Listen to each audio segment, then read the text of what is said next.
plus tard, hein, il y a des places devant, ils pourront s'installer. Alors, on est en direct, on est donc sur notre chaîne Femmes Inspirantes. Moi, je vous remercie toutes et tous d'être présents. Je vois qu'il y a beaucoup de femmes dans l'Assemblée, mais il y a aussi des hommes.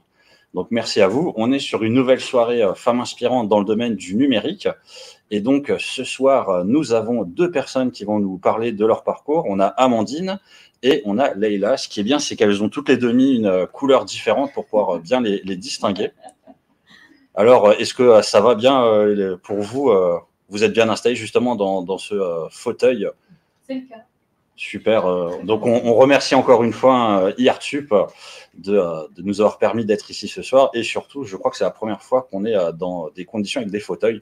Amandine, toi qui avais déjà eu l'occasion d'intervenir, tu me le confirmeras? Il y a une époque, on avait carrément des tabourets. Voilà.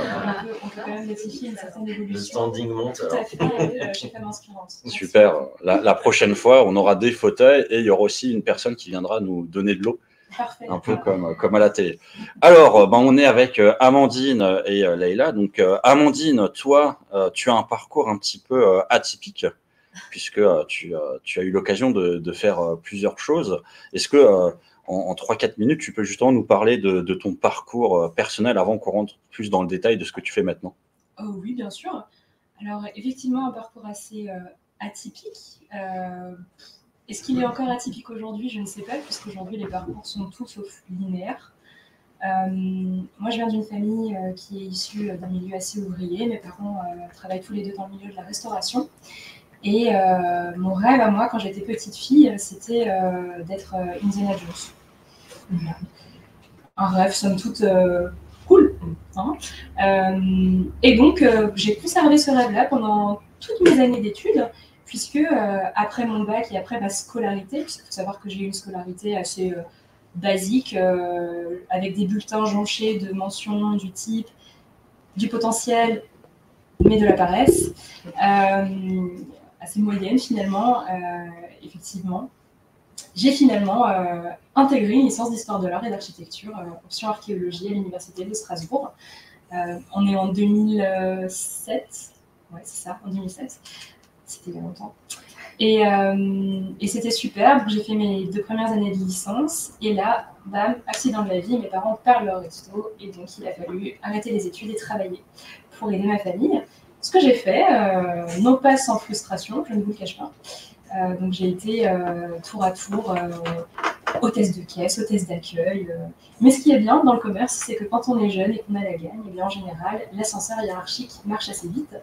Et donc, j'ai pu bénéficier de programmes de formation en interne, j'ai intégré des pépinières, toujours en interne dans les structures dans lesquelles j'ai travaillé, et petit à petit, j'ai fait mon nid. Et donc, j'ai fini directrice de pôle pour une marque internationale de retail. Et à ce moment-là, j'ai pu partir, j'ai pu quitter le monde du commerce parce que j'en avais pas fait le tour, mais disons que je trouvais plus vraiment de sens dans ma carrière. Le sens aujourd'hui, c'est quelque chose d'assez capital, d'assez important. Et donc j'ai fait un bilan de compétences, j'ai 26 ans à ce moment-là à peu près. Et dans ce bilan de compétences, j'ai été accompagnée, et de ce bilan de compétences, il est ressorti que j'avais finalement pas mal de capacités à entreprendre. On sentait chez moi une vraie volonté de faire des choses, d'accomplir des choses, et aussi pas mal de capacités dans la communication. J'ai toujours adoré communiquer globalement dans la vie. Voilà, j'aime bien dire, j'aime bien partager et transmettre, c'est quelque chose qui me porte aussi. Et donc j'ai fini par, à terme, reprendre des études. Donc à 27 ans, j'ai passé un BTS en communication, un bachelor en marketing opérationnel et enfin un master. Encore une fois en communication et en marketing. Et tout ça, je l'ai fait en alternance. Vive l'alternance, hein, un salaire plus des études, merveilleux. Et puis à mon âge aussi, j'avais forcément besoin d'un revenu régulier pour pouvoir assurer toutes les charges de mon quotidien. Et à travers toutes ces alternances, j'ai monté des projets entrepreneuriaux. Donc j'ai monté un bar à chat pendant ma première année de BTS à Strasbourg. J'ai aussi fini par travailler dans un groupe international de joaillerie de luxe. Ça, c'était quand j'étais en fin de master. Et au cours de tout cet apprentissage-là, m'est arrivé finalement un questionnement assez important qui a été axé par le premier projet entrepreneurial que j'ai porté, où au final, on était 3 filles, et basiquement, notre pitch, c'était on va sauver des chats en vendant des gâteaux. Voilà, sauf que quand on va dire ça aux banques. Je crois que je suis allée déjà dans un chat en question. Est-ce que c'était à côté de le printemps? Oui. Ouais. Ah, bah voilà. J'ai une cliente. Voilà. Super. Et donc cette aventure-là s'est arrêtée au bout de 2 ans et demi, pour plein de raisons, fatigue entrepreneuriale notamment, mais aussi envie de voir autre chose et de faire autre chose de nos vies. Et voilà. Et ensuite est arrivé mon prochain projet, qui est aujourd'hui le cœur de mon activité, dont je vous parlerai tout à l'heure, si j'ai bien compris. Tout à fait. Formidable. Nous en parlerons, ne brûlons pas les étapes. Et toi, Leïla, il y a aussi ce côté éducation nationale dans ton parcours. Est-ce que justement, tu peux nous en parler? Alors, je vais faire comme Amandine, je vais un petit peu parler de l'avant.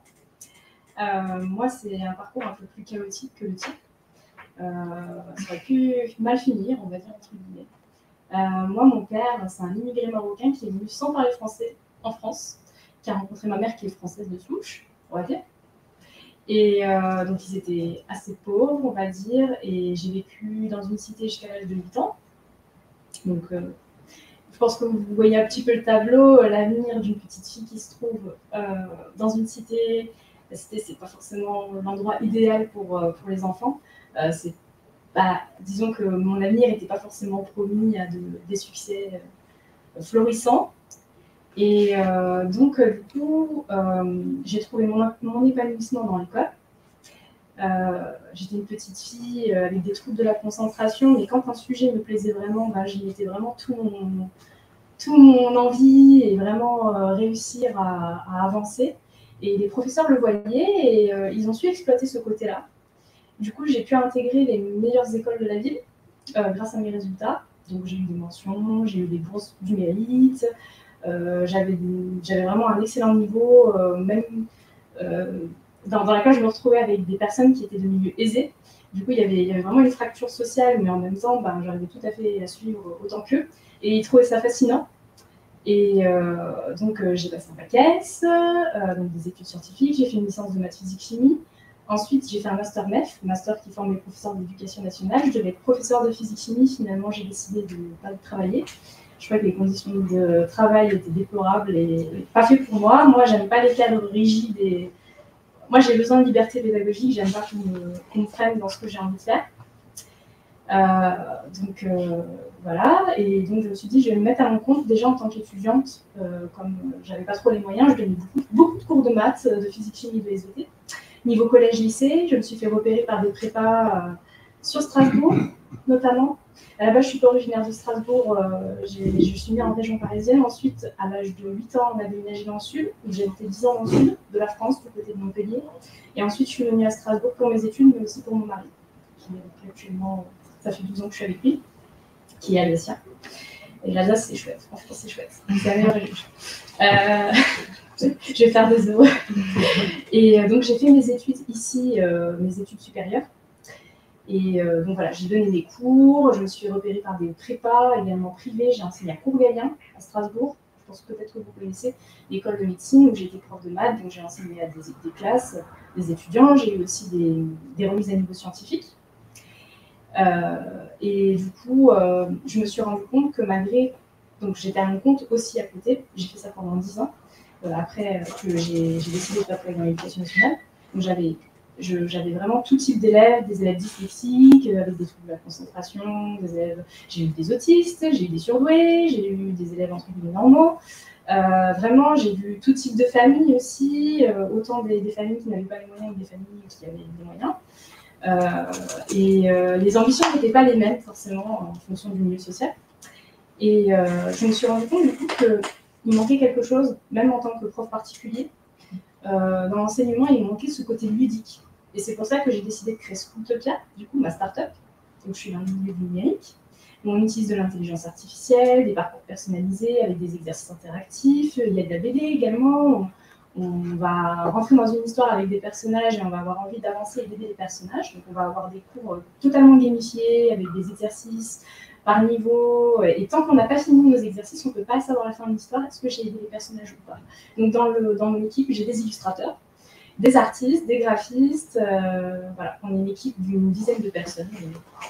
et avec des compétences pluridisciplinaires. Et je parlerai peut-être du projet après. On ne va pas brûler les étapes. Parfait. J'adore quand on suit parfaitement ce que j'ai écrit. Alors, bon, on va revenir sur Amandine, justement, puisque là, maintenant, on va parler plus de ce que vous faites aujourd'hui. Donc, c'est vrai que Leïla, on a un petit peu parlé. Mais toi, Amandine, qu'est-ce qui déjà t'a donné l'envie de faire ce que tu fais? Et est-ce que tu peux nous dire un peu plus en détail ce que tu fais, justement, concrètement aujourd'hui dans ta vie? Bien sûr, je peux, tout à fait. Alors, si on en revient à là où je m'en suis arrêtée, j'ai monté un projet entrepreneurial et à cette époque-là, je vous l'ai dit, le pitch c'est on sauve des chats en vendant des gâteaux et du coup, on s'est heurté, nous, en tant que jeunes entrepreneurs femmes, à pas mal de barrières à l'entrée. On en parlait tout à l'heure avec Leïla, on a 2 éclairages en plus différents, donc c'est hyper intéressant. Mais nous, à l'époque, en tout cas, on en a eu beaucoup. Alors, ça va du sexisme ordinaire au sexisme caractérisé, où parfois, on va vous rironner parce que vous faites une levée de fonds, parce que justement, vous êtes jeune et que vous avez de l'argent. Voilà. Le sexisme ordinaire, plus simplement dans le quotidien, c'est quelqu'un qui rentre dans votre établissement et qui vous demande le patron. Voilà. Donc ça nous est beaucoup arrivé. Et à cette époque, j'ai fait un constat qui aujourd'hui est toujours réel, c'est que les femmes, en fait, par nature, éducation, structure patriarcale qui nous construit aussi, ont tendance à beaucoup moins se lancer dans l'entrepreneuriat que les hommes. Et donc, ceci étant, j'ai décidé, après avoir fait quelques études dans le domaine, de monter une structure qui accompagne les femmes vers l'insertion professionnelle à travers l'entrepreneuriat, sans aucune distinction de niveau d'études ou de niveau d'origine, peu importe d'où elles viennent. Cette agence, elle existe maintenant depuis 4 ans, ça s'appelle la Cour des Grandes, et je suis très très heureuse de porter ce projet où j'accompagne de plus en plus aujourd'hui les femmes, pas seulement vers l'entrepreneuriat, puisque le Covid a aussi amené beaucoup de transitions dans le numérique et dans le digital, et que toutes les indépendantes que j'accompagne depuis le début ont eu besoin d'embrasser aussi cette transition vers le digital. Et donc à moi aussi, qui me suis formée pour mieux accompagner et plus spécialiser mon activité justement dans l'accompagnement de l'acquisition et surtout de la facilitation du digital, puisque très souvent mes clientes sont des personnes qui sont soit en reconversion, soit en transition professionnelle et qui sont clairement pas rompues à l'exercice et à la maîtrise justement de ces outils-là qui aujourd'hui sont absolument indispensables. Alors, est-ce que tu peux rentrer peut-être un peu plus dans le détail de ce que tu fais concrètement au quotidien? Alors au quotidien, j'ai un champ d'activité qui est assez large puisque ça peut aller de l'accompagnement global d'un projet. Donc on prend une porteuse de projet et on va construire avec elle justement sa stratégie de communication, son branding, définir ses canaux dans le numérique, à l'accompagnement à la création d'un site web, par exemple. Et c'est très global, mais voilà, au quotidien, j'accompagne des femmes, j'aide des femmes à monter leur boîte et à être visibles dans le champ du numérique en se différenciant justement voilà, par rapport à tout ce qui existe et tout le florilège aujourd'hui de sociétés qui existent dans le milieu du numérique. Super. Tu peux intervenir, ouais. Ouais, vas-y. Ouais. Moi, je trouve que c'est super ce que tu fais. Je pense que les femmes, elles ont besoin d'un coup de boost. C'est pas évident. Avant, tu parlais du conditionnement de la société. Je pense qu'on ne met pas assez en avant les femmes, surtout quand on vient de milieu modeste. Moi, c'était le cas. On m'a jamais dit ouais, vas-y, deviens entrepreneur. Non, jamais. Alors, on va encourager dans le milieu scolaire, on va beaucoup encourager les jeunes à avoir de bons résultats, mais on ne va pas les pousser à faire un métier spécifique. Malheureusement, d'ailleurs, l'orientation, il y a un gros travail à faire. C'est très mal fichu, pour être honnête. Et les jeunes ont souvent du mal à se trouver, surtout post-bac. Et des fois, ils font des mauvais choix parce qu'ils ne savent pas à quoi s'attendre. Et je pense pour les femmes, notamment, c'est aussi un gros souci. Et comme tu parlais de femmes en reconversion, c'est-à-dire qu'elles n'ont pas encore trouvé leur voie ou qu'elles ont fait le tour. Et franchement, c'est super. Mais merci. Merci beaucoup. Je suis très heureuse de faire ce que je fais aujourd'hui. J'ai jamais eu autant de sens et je me suis jamais sentie aussi utile. J'ai l'impression d'avoir un impact positif sur le monde et c'est pour ça que j'ai créé cette structure-là. Je pense que toi, ce que tu fais, c'est pareil. Ouais. Bon, après, nous, on accompagne plus les jeunes et tout type de personnes. autant que les cours particuliers quand je touchais un panel large d'élèves. Mais c'est plus sur l'éducation et le scolaire quand même que toi qui est quand même plus dans la vie, autant des soft skills je pense que des... Alors le hard skill peut-être moins, nous on est plus dans le hard skill quand même, mais c'est vraiment donner du sens au hard skill, c'est ça qu'on fait, c'est donner une dimension vraiment ludique aux choses pour donner du contexte, parce que les mathématiques par exemple c'est tellement abstrait, et puis c'est pas très attrayant comme le dire. Alors qu'avec le ludique, ça va donner tout de suite un côté vachement plus sympa, avoir des cours colorés, avoir une histoire, c'est quand même relativement plus sympa que juste avoir un cours, un bloc de texte avec des formules et tenez hop, vous avez juste à apprendre ça. Et on ne dit pas pourquoi, ni comment, ni à quoi ça sert. Et là, ça donne vraiment du contexte. Voilà. Pourquoi je vais faire des maths? Là, je vais aider les personnages, le contexte est clair, je sais ce que je dois faire. C'est carrément différent. Voilà. Mais complémentaire, je trouve.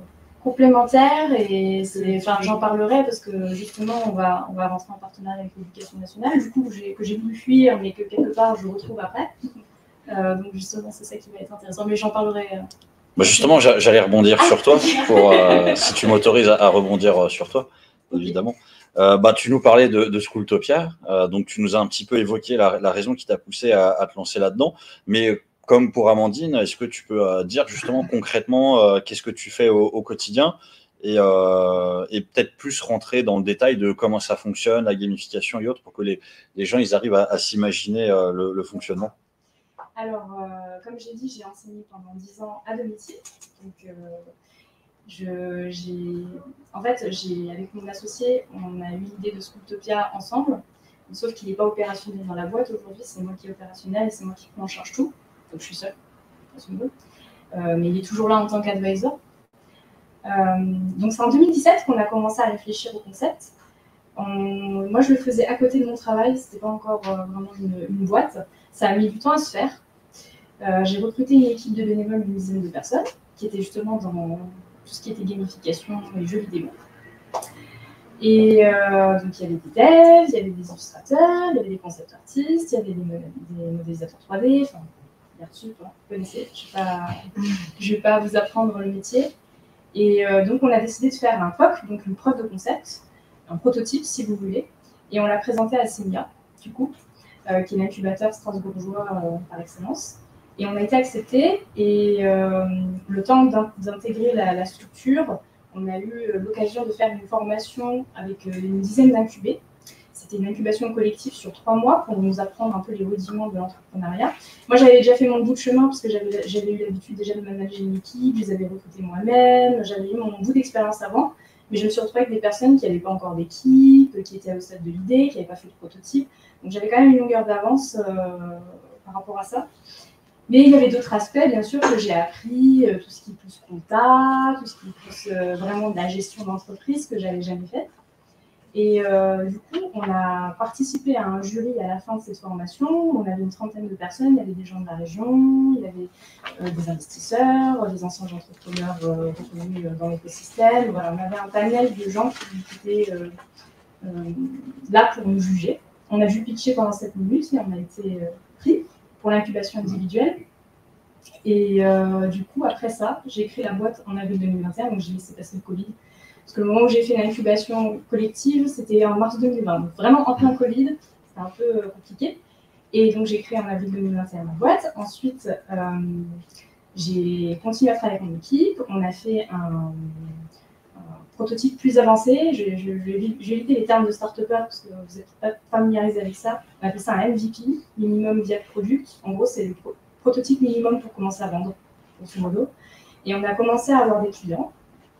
Et là, je me suis dit, bon, si je ne fais pas de levée de fonds, ça va être compliqué. Du coup, je me suis lancée dans la levée de fonds. Donc, j'ai fait une formation avec The Family, qui est un incubateur sur Paris, qui est assez réputé, même si en ce moment, il y a des complications de leur côté. C'était Oussama Omar, du coup, qui avait fait le bootstrap de comment lever des fonds. Donc, il nous expliquait un peu sa technique à lui, le système D de comment on peut faire sans passer par un réseau super fourni, ce qui était mon cas, parce que le réseau était assez limité, à part le réseau strasbourgeois, j'avais pas du tout d'impact sur les Parisiens, qui eux, c'est surtout là où il y a le plus de fonds. Et donc, j'ai fait ma levée, j'ai utilisé certaines de ces techniques et puis aussi des techniques que j'ai découvertes et j'ai testé. Et du coup, voilà. L'objectif, c'était de lever 200 000 €. J'ai levé 220 000 €, donc de octobre à février 2022. Et donc, ça a pris 7 mois. Et donc, finalement, j'ai levé plus qu'il fallait. Et je tiens à vous dire que les investisseurs étaient très contents de voir une femme. C'était tellement rare. Et puis, vu que le projet, le pitch leur plaisait, ils aimaient bien l'équipe, ils aimaient bien l'idée, on avait déjà accompli un bout de chemin, ils étaient contents de mettre un ticket pour soutenir et pour être là en tant que aussi advisor, donc je peux leur poser des questions, pour m'accompagner dans l'aventure. Et donc là, j'ai pu agrandir l'équipe, on est une quinzaine de personnes. Là, j'ai pu mieux structurer mon entreprise aussi, j'ai pu aussi m'employer. Du coup, j'ai complètement arrêté mes cours, parce que jusqu'à là, même en ayant mon entreprise, j'ai quand même continué à donner les cours. Parce qu'en tant que freelance, on n'a pas de chômage. Et bien sûr, j'étais salariée à mi-temps chez Courgagna, mais c'était pas, le chômage n'était pas, il fallait faire un certain quota d'heures, je n'ai pas rempli le quota d'heures, donc c'était compliqué. Donc j'ai continué à faire ça jusqu'à que j'ai eu les fonds, donc de ma première levée de fonds. Et après, on a vraiment pu développer un truc beaucoup plus solide. On a fait tous nos contenus. La plateforme est devenue totalement customisée. On est passé sur une application web.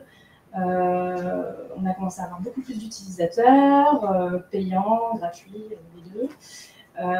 Et là, on va faire une deuxième levée de fonds que je viens d'entamer de 1,5 million. Je trouve que c'est un peu plus ambitieux, mais c'est pour atteindre des objectifs aussi ambitieux, forcément. Et voilà, donc c'est en cours. Et j'espère que ça aboutira et qu'on continuera à développer d'autres matières, parce que là, on a surtout fait des mathématiques. Et juste, Schooltopia, alors, quand on l'utilise, qu'est-ce qu'on voit concrètement quand on est dessus? Oui, alors, en gros, sur la plateforme, il faut s'inscrire pour tester. On a 15 jours d'essai offerts. Donc, on a accès à tous les contenus pendant 15 jours pour se faire une idée, pour faire tester son enfant. Donc, on va avoir par niveau de 6e à la 3e 15 à 17 épisodes. C'est un peu comme une sorte de série. Et dans chaque épisode, on va avoir une BD avec une histoire et des personnages, ensuite un cours, ensuite des exercices interactifs. Et comme j'expliquais avant, tant qu'on ne fait pas les exercices, on ne peut pas aller accéder à la fin de l'histoire. Chaque exercice est fait par niveau, donc ça va être adapté, personnalisé en fonction de comment va répondre la personne. Toujours, bien sûr, dans le contexte de l'histoire. Et l'idée, c'est vraiment d'engager l'utilisateur dans une démarche gamifiée, mais aussi avoir vraiment du sens dans ce qu'il fait. C'est super important parce que à quoi ça sert que j'apprends le théorème de Pythagore, ça, c'est difficile pour un prof en classe de l'expliquer, par exemple. Donc, donner du sens à des notions qui sont vachement abstraites, c'est compliqué. Et justement, avec cet aspect gamifié, avec ce côté ludique, avec l'histoire, les personnages, que ce soit hyper imagé, on a des cours très courts, avec beaucoup de schémas. C'est adapté aussi pour les dyslexiques, les gens qui ont des troubles de la concentration. Ça va être interactif, donc ils ont envie d'y aller et ils vont suivre tous les épisodes. Et ça va suivre le programme de l'éducation nationale. Donc à chaque fois, ça va porter sur des notions spécifiques. Et justement, en parlant de l'éducation nationale, on va intégrer l'accélérateur de l'éducation nationale. L'éducation nationale, maintenant, je trouve qu'il y a une ouverture d'esprit. Le Covid, je pense qu'il y a une prise de conscience aussi. Ils ont décidé de prendre des projets innovants pour en fait les utiliser en classe. Sachant qu'il y a beaucoup de collèges maintenant qui investissent dans le numérique, dans les tablettes, dans des ordinateurs, je pense notamment au lycée. Mais au collège, c'est surtout des tablettes. Et donc, le problème, c'est qu'ils ont des tablettes, mais ils n'ont pas d'outils sur la tablette pour pouvoir faire un travail scolaire, à part les manuels numériques, mais ils ont encore beaucoup de papier. Et justement, ils cherchent des outils comme ça, parce qu'eux, ils ne sont pas capables de le développer. Et justement, collaborer avec des startups françaises qui ont un savoir-faire et qui connaissent bien le milieu du numérique, qui sont capables de fournir un service de qualité, eux, ça les arrange. Donc, en fait, ils vont nous accompagner sur un développement de produits plutôt axé professeur, qu'il y a un compte professeur qui puisse piloter des comptes élèves, qui puisse faire de l'éducation personnalisée, qui puisse utiliser les contextes de l'histoire pour faire son cours, qui puisse créer aussi ses propres épisodes. Ça aussi, c'est très bien, parce que si, admettons, il a du mal à s'y retrouver dans notre manière d'expliquer, lui, il pourra faire son propre épisode à lui, il le partager à ses élèves, et ses élèves pourront le faire. Donc, il y aura bien sûr un guide qui expliquera comment faire ce parcours gamifié, comment créer des histoires. On créera des templates, il y aura juste à remplir. Voilà, on va aller jusqu'à là pour vraiment démocratiser cette pédagogie ludique qui, à mon sens, est très importante. Et dans le projet, il y a également un aspect intelligence artificielle. Le personnage principal qui s'appelle Toshi, qui est un petit robot qui suit ses aventures, on peut lui poser des questions et il va répondre comme un professeur virtuel. Donc, par exemple, la personne elle est coincée sur un exercice, il va avoir tendance à reformuler l'exercice, lui donner des indices, l'aider. Donc, par contre, c'est en perpétuelle amélioration. Parce qu'il y a tellement de questions parfois que l'IA a du mal à répondre pour le moment. Mais à force de l'alimenter en data, sachant qu'elle est juste sur notre base de données, il faut qu'on continue à faire grossir la base de données en fonction des questions pour qu'après elle puisse répondre avec toutes les questions entre guillemets standards, parce que souvent les questions quand même relativement se ressemblent. Mais ce qui est étonnant, c'est qu'il n'y a pas des questions que de maths qui est posées à Toshi, c'est aussi des questions sur le personnage. Toshi, est-ce que tu es un robot? Est-ce que tu veux être mon ami? C'est super mignon. Et du coup, on est obligé de prévoir des réponses aussi liées aux histoires, parce que parfois il dit mais je comprends pas, tu t'es disputé avec tel personnage, qu'est-ce qui se passe? Donc il faut qu'il puisse répondre aussi à ça. Donc, on prévoit aussi de la data pour ça. Et puis parfois aussi, il faut qu'il y ait un recadrage, parce que parfois les ados ils vont bien tester les limites. Il y en a qui se sont bien insultés pour voir ce que ça fait. Il y en a qui vont jusqu'à là. Donc nous, on avait prévu un scénario de ce type-là, et du coup, il a pu le recadrer. Puis la personne, à la fin, vous voyez, elle s'est excusée. Pardon, le chi, je ne dirai plus. Donc ça marche plutôt bien. Donc ça permet aussi d'avoir un aspect interactif et vraiment être en contact et immergé aussi dans l'histoire en même temps, puis avoir une aide aussi sur les mathématiques. Voilà. Ah là là, je pense qu'on aurait tous aimé avoir Schooltopia quand on a dû apprendre le théorème de Pythagore. Alors là, je vais vous poser une question pour toutes les deux. Amandine, toi, tu nous parlais avant de Indiana Jones, qui était ton rêve d'enfant. Est-ce qu'aujourd'hui, vous considérez justement que vous êtes plus épanoui, que vous avez réussi à réaliser vos rêves par rapport justement au passé? Est-ce que vous avez encore d'autres rêves, d'autres choses que vous aimeriez toucher, comme les étoiles, par exemple? C'est une très bonne question. Alors, clairement, j'ai compris au bout d'un moment que Indiana Jones, ça allait peut-être pas trop le faire, mais par contre, aujourd'hui, dans mes missions au quotidien, il y a des choses qui se rapprochent très très fort de son travail. Comme par exemple, trouver, débusquer la meilleure solution pour ma cliente, parce que pour elle, ça a une importance capitale, tu vois.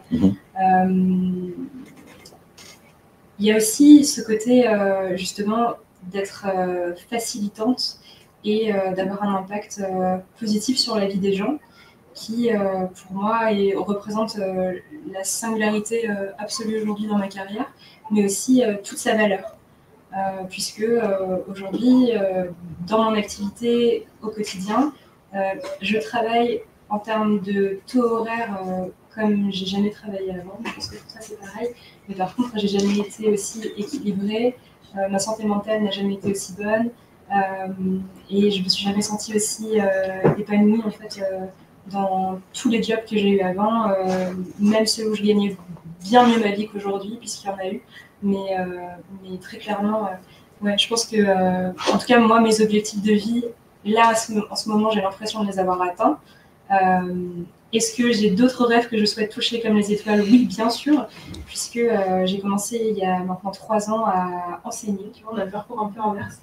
Et du coup, je suis formatrice, je suis certifiée maintenant par la Fédération française de la formation professionnelle.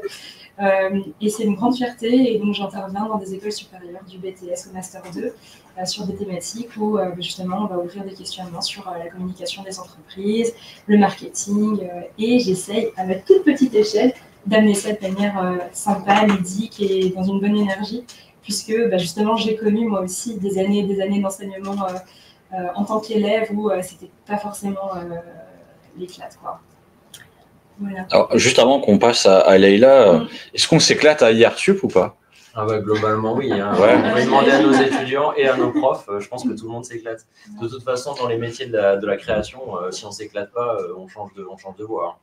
Bah oui, c'est des passionnés. Hein, oui, c'est vraiment la condition sine qua non pour faire de la création. À un moment donné, si on n'aime pas ça et que ça ne nous plaît pas, on fait autre chose. C'est des métiers qui sont tellement difficiles et qui nécessitent tellement d'investissement de travail qu'en fait, il faut le feu sacré, sinon on fait autre chose. C'est vrai. Voilà, donc il s'éclate. Super. Il bosse, mais il s'éclate. Donc pour toutes les personnes qui sont présentes ici, vous savez qu'à IRTUP, on s'éclate. Et pour toutes les personnes qui nous regardent aussi, on s'éclate à IRTUP. Et donc toi, Leïla, est-ce que tu te sens plus épanouie aujourd'hui? Est-ce que tu as encore des rêves?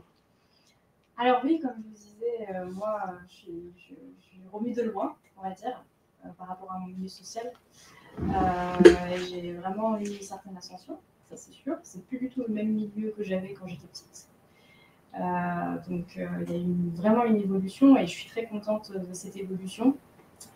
Et effectivement, là, alors en tant que professeur, déjà, je me sentais épanouie, mais je sentais qu'il manquait quelque chose parce que j'étais pas toujours en contact avec les gens. Alors, oui, les élèves, les clients, mais j'avais pas d'équipe, j'étais seule et j'avais envie d'aller beaucoup plus loin sur mon métier enseignante.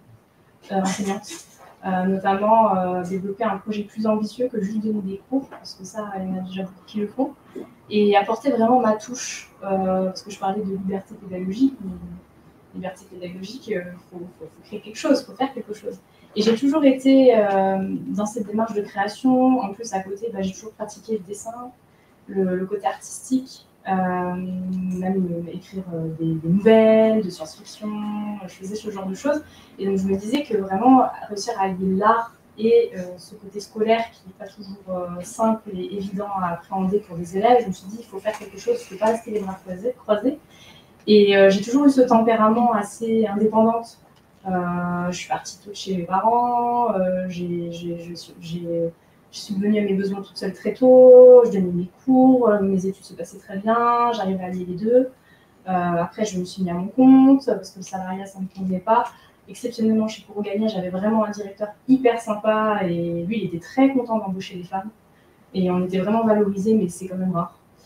Parce que moi, j'ai connu des expériences en tant qu'étudiante dans des structures que vous devez connaître, Lidl, j'étais caissière, voilà, j'ai pas fait des métiers aussi très gratifiants en job étudiant, mais il fallait faire, parce qu'il fallait que je mange. Et effectivement, là, on n'était vraiment pas bien traités, et surtout en tant que femme, c'était la cata. On se faisait tout le temps engueuler, attention, vous n'avez pas fait les quotas de caisse, fallait vite passer les articles. Je pense que vous connaissez si vous êtes client là-bas, il faut se dépêcher parce qu'on a un quota, il y a un compteur, il faut se dépêcher de faire le quota. Et c'est insupportable, travailler dans ces conditions. Moi, j'avais juste hâte de finir mon CDD de 2 mois pendant l'été pour pouvoir me payer à manger et c'est tout, quoi. Mais je me voyais mal, justement, ça m'a donné vraiment une très mauvaise vision de l'entreprise. Et moi, je me suis dit, si je crée une entreprise, je ne veux vraiment pas avoir cette culture toxique, je veux vraiment avoir une culture d'entreprise saine, autant pour les femmes que pour les hommes, parce qu'il y avait aussi des hommes qui étaient aussi pas très bien traités chez Lidl. Et j'en fais de la mauvaise pub. Et du coup, en fait, créer ma boîte, c'était quelque chose de logique, étant donné que j'étais déjà freelance, j'étais déjà à mon compte. Donc, créer une structure un peu plus ambitieuse, pour moi, c'était juste le sens logique de mon parcours. Et donc, par contre, je ne me serais jamais imaginé, étant petite, faire tout ça, ça c'est sûr. Mais par contre, moi aussi, je rêvais de devenir archéologue. Quand j'étais en CM1, CM2, c'était le métier que je voulais faire, mais après, j'ai vite déchanté quand j'ai vu le nombre d'années d'études. Et puis, on fantasme beaucoup quand on est petite, hein, on veut des aventures, on veut explorer le monde. Puis après, on se rend compte qu'en grandissant, c'est pas aussi simple et que le monde n'est pas comme on pense.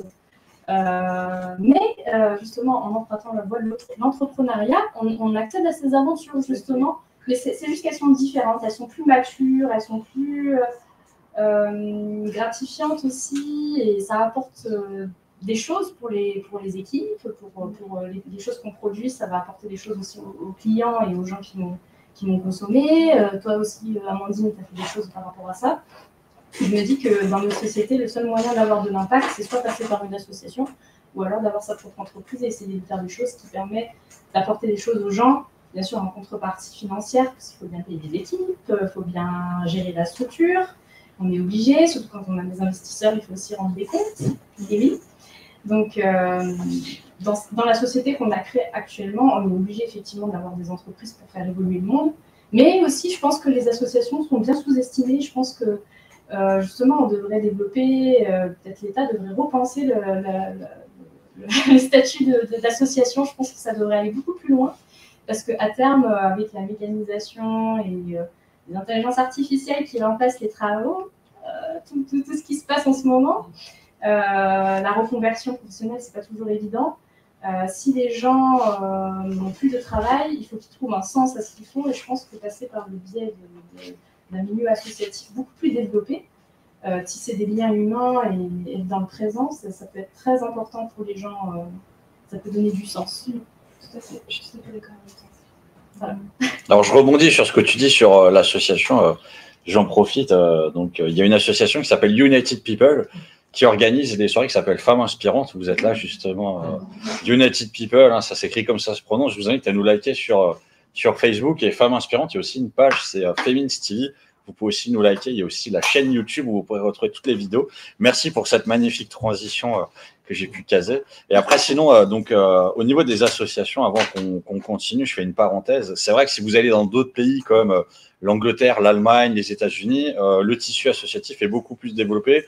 C'est beaucoup plus reconnu. Donc là, on est sur un problème qui est un peu franco-français où effectivement, le don de soi n'est pas aussi reconnu que ça.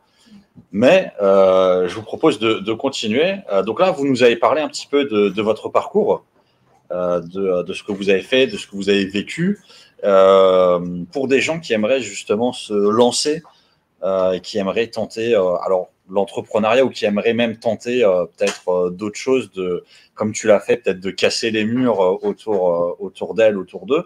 Ouais, est-ce que vous avez 2-3 conseils que vous pourrez donner à des gens qui auraient l'envie de se lancer dans des projets? Conseil numéro 1, y aller. Ensuite, on voit. Conseil numéro 2, se faire confiance. Parce qu'au final, et ça je l'ai appris avec les années d'expérience, en général, on est assez bon juge de sa propre vie, finalement, si on s'écoute.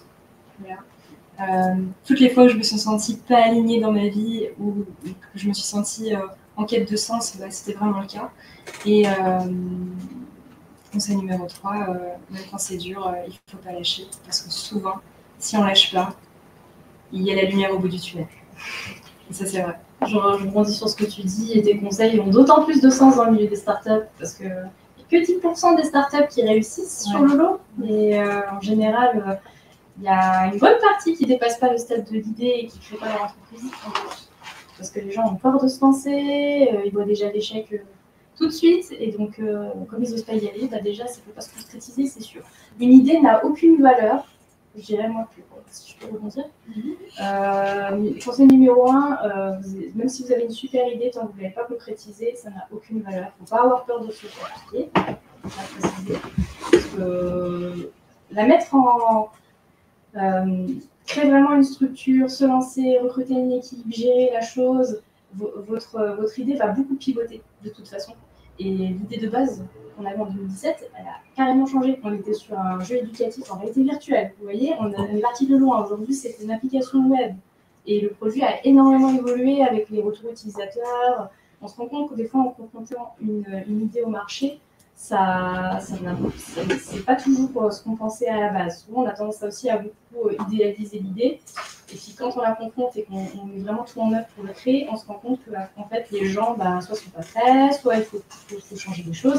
Donc, persévérer, je dirais c'est le deuxième conseil, il faut persévérer. Il y a des moments difficiles. Je pense qu'il faut que vous ayez du soutien autour de vous. C'est super important. Évitez les gens toxiques. Parce que c'est déjà compliqué, en tout cas, d'avoir une start-up. Donc, si en plus vous avez des gens toxiques autour de vous qui vous cassent, qui ne vous mettent pas en avant dans les moments difficiles, à qui vous ne pouvez pas vous confier, il faut les éviter. Sinon, vous ne tiendrez pas. Et c'est bien pour ça qu'on conseille d'avoir des cofondateurs, des advisors, des conseillers, parce qu'ils nous soutiennent tout le bout du chemin. C'est une aventure, hein, donc forcément, il y a des hauts, il y a des bas, il y a des bonnes nouvelles, des mauvaises. Et quand il y en a des mauvaises, il faut essayer de trouver des solutions rapidement, parce que toujours le temps d'une start-up est compté. On a un certain cash, il faut qu'on tienne sur un certain nombre de temps, et donc on n'a pas le temps de trop réfléchir, il faut prendre des décisions rapidement, c'est pas toujours évident de prendre les bonnes. Donc il faut super bien s'entourer. Autant des conseillers qui s'y connaissent dans le milieu, d'avoir un réseau, d'avoir des gens qui vous accompagnent. Moi j'ai eu de la chance d'être incubée par Signia et ça a beaucoup participé aussi à là où j'en suis aujourd'hui. Après, ça a attiré d'autres personnes du réseau. Après, mes investisseurs, pareil, ont leur réseau aussi, donc ça m'a attiré de nouvelles opportunités. Et c'est comme ça qu'on se construit, c'est vraiment en arrivant à s'entourer correctement. Donc, il faut aussi s'entourer aussi. Il ne faut pas faire son projet dans son coin, en ayant peur de le montrer à tout le monde. Ça, c'est des erreurs de débutants. Je suis aussi passée par là, parce que jusqu'à Sénia, on n'a jamais montré le prototype à personne. On l'a fait dans notre coin. C'est le truc, je me critique moi-même, mais c'est le truc vraiment de débutants, mais c'est normal. Le troisième conseil, je pense qu'il faut maintenir une certaine vision. La vision, c'est important. La vision, ça fait tout. C'est ce qui permet d'avoir un bon mindset. Quand je parle de vision, c'est voilà, je veux vraiment apporter quelque chose au monde. Par exemple, Scootopia, je veux vraiment avoir de l'impact dans l'éducation nationale, dans les écoles, auprès des enfants. J'ai envie de changer leur vision des mathématiques et des sciences, pour que ça devienne attrayant, pour qu'ils puissent aussi réussir et avancer dans leur vie, que les hard skills ne deviennent plus une corvée, mais quelque chose de plaisant, et qu'ils puissent acquérir les notions suffisantes pour pouvoir faire le métier qu'ils veulent, parce que les mathématiques et toutes ces choses-là, c'est les bases. Quel que soit le métier qu'on veut faire, il faut savoir faire des maths. Dans les concours, c'est le cas. Dans les formations professionnelles, on demande toujours un bagage un minimum pour les concours administratifs, autres. Donc, il faut être capable de justement s'adapter rapidement aussi, je dirais. Et cette vision, ça nous maintient le cap. Ça veut dire que quand il y a des mauvaises nouvelles, il faut imaginer qu'un entrepreneur, c'est comme quelqu'un qui va monter sur un bateau. Au début, on a toute une foule, il y a un événement d'inauguration. Ah super, tu vas te lancer dans l'aventure, ça va être génial. Donc on part d'un point A, commence à être tout seul sur son bateau, puis de temps en temps on fait venir des gens dans le bateau, donc l'équipe, des partenaires, des investisseurs, on essaie de les garder sur le bateau, on essaie de faire tout faire pour que le bateau continue à avancer et que le bateau ne coule pas, qu'il n'y ait pas un trou dans la brèche pour que l'eau s'immisce, qu'on coule. Et puis autour, on voit on a des tempêtes, parfois il fait beau, donc on avance vite, parfois on est ralenti, il y a des grosses vagues. Et puis parfois on voit des super yachts passer sur le côté, on se dit mince, on a loupé quelque chose. Et puis personne n'est là pour nous encourager à part ceux qui sont sur le bateau. Et puis arriver au point B, je dirais c'est le stade de réussite. Bah là, on arrive sur le quai et là tout le monde fait ah bravo, super, je savais que tu allais réussir. Alors que pendant l'aventure, il n'y a personne qui nous dit oui, vous allez y arriver. C'est pour ça que d'autant plus ça a du sens que tu fais. D'être bien entouré, d'avoir quelqu'un qui nous soutient tout le long de l'aventure, parce que c'est tellement difficile, que ce soit la start-up qui est particulièrement difficile, mais même dans des moments de notre vie où on doit se reconvertir, où on a des choses qui se passent qui sont compliquées.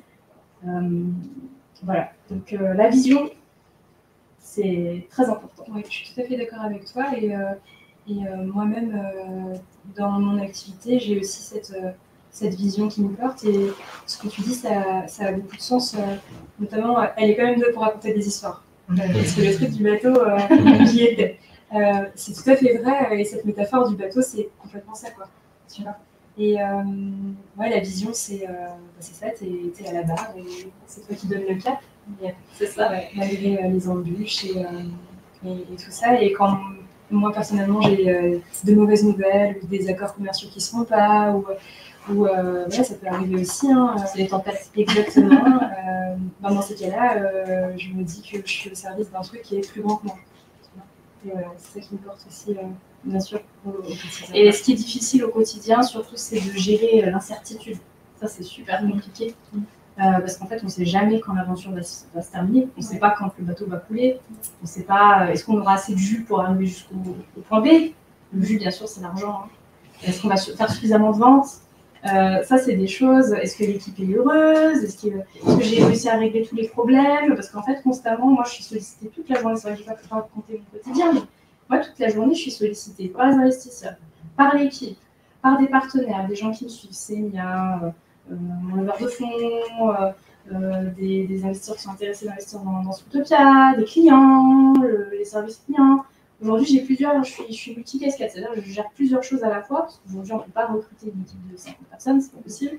Donc, je vais jouer mon rôle du marketing. Une fois, je vais faire de la presse. Lui, il y a la presse aussi à qui je dois consacrer du temps. Donc, en fait, je travaille le week-end, donc j'ai peu de temps pour moi. L'entrepreneuriat, c'est un certain sacrifice. Ça veut dire que quand on a une vision Et quand on a un projet en tête, on y va jusqu'au bout et on consacre le temps qu'il faut. Donc effectivement, il faut que les proches soient prêts à accepter ça. Il faut qu'ils soient au courant. Moi, j'ai de la chance, mon mari est vraiment top pour ça. Il me soutient beaucoup, ça c'est super important. En fait, on ne peut pas y arriver si on ne consacre pas suffisamment d'heures, c'est compliqué, du moins au début. Après, je pense qu'au bout d'un certain stade de maturité, on délègue beaucoup. Et là, on fait souffler. Mais au début, c'est très dur. Donc la tempête, elle est surtout là au début. Hein. Les embûches sont surtout là au début. Et plus on monte, et plus c'est facile, je dirais, et plus les problèmes sont différents aussi. Mais attention, les problèmes peuvent avoir aussi plus d'impact sur les gens, parce que quand on a une communauté, on a des clients, on se sent aussi responsable. Donc quand il y a des choses qui se passent mal, que les gens ne sont pas satisfaits, qu'il y a, je sais pas, un truc qui ne se passe pas bien dans l'équipe, on va avoir tendance à culpabiliser, se dire mince, on n'a peut-être pas été assez présent, peut-être qu'on a mal fait les choses. Alors il y a aussi ce truc-là, hein, je pense que tu dois travailler dessus, Amandine, c'est ce côté pas trop culpabiliser suite à des événements qui peuvent se passer qui sont hors de notre contrôle. On a toujours tendance à vouloir aussi contrôler les choses, mais on ne peut pas. Donc il y a aussi cette incertitude qui est dedans. C'est pas évident. C'est pas évident, c'est vrai, l'incertitude, au bout d'un moment, je pense que tu t'y fais, mais c'est aussi avec l'évolution de ton mindset entrepreneurial qui, au bout d'un moment. Alors moi j'ai toujours c'est un adage un petit peu dans l'entrepreneuriat, le fameux cap des 3 ans. Moi personnellement, au sein de l'agence, je m'en suis vraiment rendu compte. Je trouve qu'à partir quand j'ai passé ce cap des 3 ans d'activité à 100%, donc où j'étais à 100% dans la cour des grandes, il y a vraiment quelque chose qui s'est passé, tu vois. Déjà le flot de travail, j'ai réussi à, en tout cas, c'est pas qu'il s'est calmé, mais disons que les process que j'ai mis beaucoup de temps et sur lesquels j'ai beaucoup travaillé au début, eh bien, étant en place, ça régule aussi un certain nombre de choses, je trouve. L'automatisation notamment. Après, je pense qu'il y a aussi l'expérience derrière, c'est que plus on fait, plus on a vu l'expérience, plus on fait d'erreurs, plus on se dit mince, on va rectifier le tir. Et forcément, au bout de 3 ans, tu vas aussi avoir plus d'expérience. Clairement, tu as plus d'expérience et tu as aussi. Alors, oui, bien sûr, tes skills soft ou hard, peu importe, elles augmentent. Donc, tu te sens aussi plus légitime. Je pense que ça influence aussi énormément ton mindset, ton état d'esprit et la manière dont tu prends un peu tout ce qui t'arrive, tu vois. Des mauvaises nouvelles, des problèmes techniques aujourd'hui qui arrivent dans mon business, je les vis beaucoup mieux qu'à l'époque parce que je sais que maintenant j'ai les compétences en fait pour gérer tout ça et quoi qu'il arrive, voilà, une entreprise, c'est une projection, c'est une vision. Et... Ouais, justement, en fait, tu prends conscience. Oui, tu prends conscience, pas conscience, parce que je dis conscience, mais conscience aussi. Oui, c'est un lapsus. Je pense que tu prends conscience, mais en même temps, tu prends confiance. C'est ça. Au début, tu es un petit peu, quand tu es avant de monter dans le bateau, tu es un peu naïf. Quand même l'avouer, on est un peu inconscient sur certains points. On se dit, oh, ça va être chouette, il va y avoir du soleil tout le temps, il n'y aura jamais de tempête, et puis je vais arriver vite au point B, de toute façon, j'ai beaucoup de fuel avec moi, et puis ça va bien se passer. Le fuel, c'est l'argent, c'est ça? C'est l'argent, bien sûr. Le carburant, on va dire. Donc on se dit, ça va bien se passer. Puis quand on commence à se lancer, les premiers mois, on commence à avoir des tempêtes, on commence à avoir des gens qui sautent du bateau, parce qu'ils se disent, ah non, finalement, c'est pas fait pour moi, et puis... Voilà, il va y avoir une série de chamboulements et en fait, on se retrouve de plus en plus transformé. Tant qu'on arrive à accepter les petits échecs ou les erreurs qu'on peut commettre en tant qu'entrepreneur, je pense que ça forge aussi et on apprend aussi à mieux à se connaître dans l'aventure. Moi, je me suis j'ai beaucoup appris de choses sur moi-même, des choses que je ne pensais pas du tout faire quand j'ai fait la levée. Je me suis dit, mais j'y arriverai jamais, ça va être tellement dur.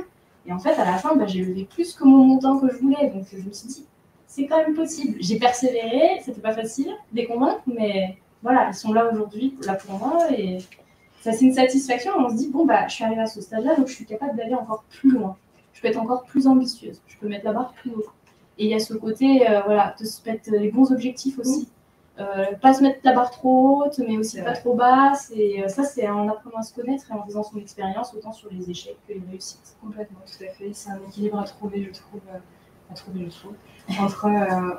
ce que tu veux faire, quelle est ta fameuse vision, ton objectif final et ce que tu sais faire maintenant. Et souvent, c'est cet écart en fait entre les deux qui provoque un syndrome qui est bien connu dans l'entrepreneuriat, qui est le syndrome de l'imposteur, qui a des répercussions physiques et psychiques et globalement, sur fond de je suis pas capable de, ou j'y arriverai jamais, ou pourquoi est-ce qu'on achèterait mon produit, ou pourquoi est-ce qu'on souscrirait à mes services et pas à ceux de quelqu'un d'autre, parce qu'il y a tellement de monde aujourd'hui sur le marché, notamment et de l'accompagnement, et du coaching, et du numérique, enfin dans mon secteur d'activité principalement, et ça je l'ai beaucoup expérimenté au début de mon activité, ce fameux syndrome de l'imposteur, et pareil, ça évolue avec le mindset, les compétences. Aujourd'hui, je peux pas dire que je l'ai plus, parce que c'est plus on apprivoise, on apprend à vivre avec, puis maintenant j'ai des soutiens aussi, merveilleux amoureux qui est là ce soir, qui m'aide au quotidien à relativiser quand j'ai un problème dans mon entreprise, ou que je rentre d'une journée où j'ai accompagné une junior entreprise dans une école et où je me dis ok, j'ai été nulle ou j'ai pas été pertinente, ou des fois je me dis que je suis une prof en carton. Voilà, il m'aide beaucoup et ça fait beaucoup de bien en fait. Bien s'entourer. C'est fou comment on peut s'autoflageller. Complètement. C'est incroyable comment on peut se casser. Non mais c'est pareil pour moi. Hein. Déjà je me dis j'y arriverai pas, ça va être trop dur. Moi allez hop, on va tenter, c'est pas grave. Allez, on va essayer de se montrer à soi-même aussi qu'on est capable.